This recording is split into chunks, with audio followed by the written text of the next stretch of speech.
ముందుగా శ్రీరామనవమి శుభాకాంక్షలు అండి. అందరూ ఎలా ఉన్నారు? బాగున్నారా?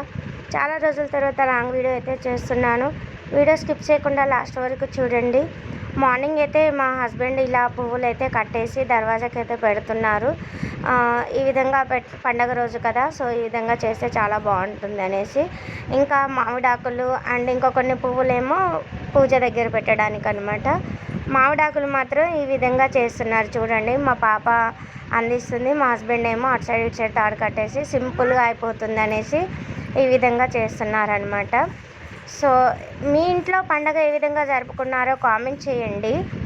మొదటిసారిగా మన ఛానల్ చూస్తున్నట్టయితే లైక్ చేయండి, సబ్స్క్రైబ్ చేయండి, నోటిఫికేషన్ వస్తుంది, బెల్ ఐకాన్ కూడా క్లిక్ చేయండి నేను పెట్టే ప్రతి వీడియో.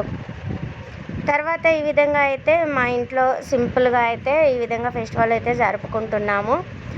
ఇంకా మామిడాకుల తోరణం అయితే కట్టడం అయిపోయింది. తర్వాత దర్వాజాకి అయితే పెడుతున్నారు మా హస్బెండ్. శ్రీరామనవమి అంటే శ్రీరాముల వారి కళ్యాణం కాబట్టి సో దోరణపాక కంపల్సరిగా ఉండాలి కదా, అందుకోసం ఈ విధంగా మామిడాకులు అయితే కట్టుకుంటామండి. ఉగాది పండగ కూడా కట్టుకుంటాము ఇదే మాదిరిగా.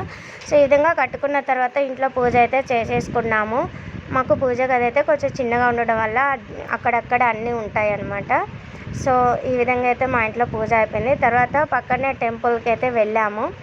అక్కడ టెంపుల్ వీడియో కూడా పెడతాను, లాస్ట్ వరకు చూడండి. ఏ విధంగా ఉందో కామెంట్ చేసి లైక్ చేయండి. ఈ విధంగా అయితే సింపుల్గా పూజ అయితే కంప్లీట్ అయిపోయింది అనమాట. పూజ చేసే టైంలో ఇంకా ఎక్కువ వీడియో అయితే తీయలేదు. ఈ గ్లాసులో అయితే పానకం ఉంది, తర్వాత పులిహోర, ఇలా కొన్ని ప్రసాదాలు అయితే చేసుకొని టెంపుల్కి అయితే వెళ్ళాము.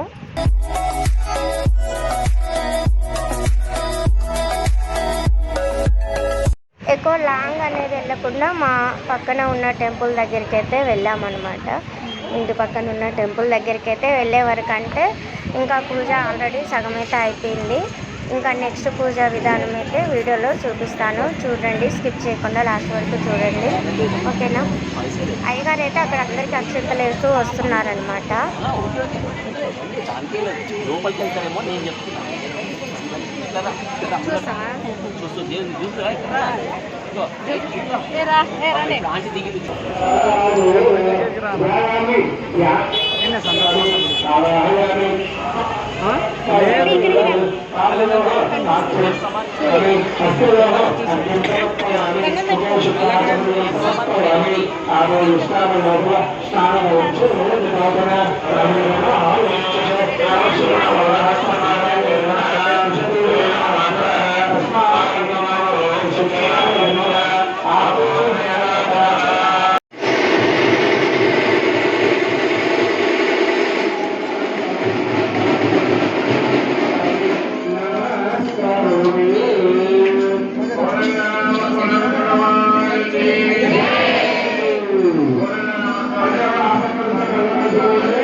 మంత్రపుష్పాంజలి సమర్పయామి. అందరూ కూడా మనస్సులోనే ప్రదక్షిణం జరగండి. గాని గాని పాపాని జన్మాని అభిమానిత తాని తాని ప్రశ్నంది పాపం పాప ధర్మానం పాప సంభవ కాయమాన్ కృపయా దేవాశన అనివత్సర అన్యదా శరణా नास्ति त्वमेव शरणमः तस्मात् कारुण्यभावेन रक्षय